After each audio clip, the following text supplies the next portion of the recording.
بسم الله الرحمن الرحيم، وحلقة جديدة من الكرة مع العش. خلاص رسميا قيد لاعبي نادي الزمالك.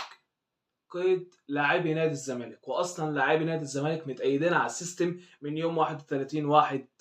ولكن اتحاد الكورة لازم يتراخم على نادي الزمالك او على رئيس نادي الزمالك.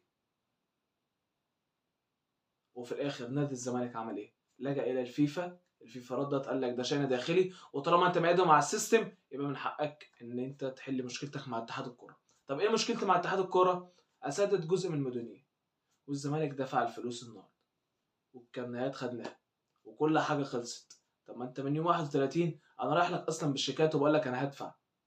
ليه التعنت ده وليه التأخير في صفقات نادي الزمالك؟ وفي الاخر لجأنا للجنة المنازعات في اتحاد الكورة، ولجنة المنازعات قال لك من حق نادي الزمالك. ليه القصة الطويلة دي؟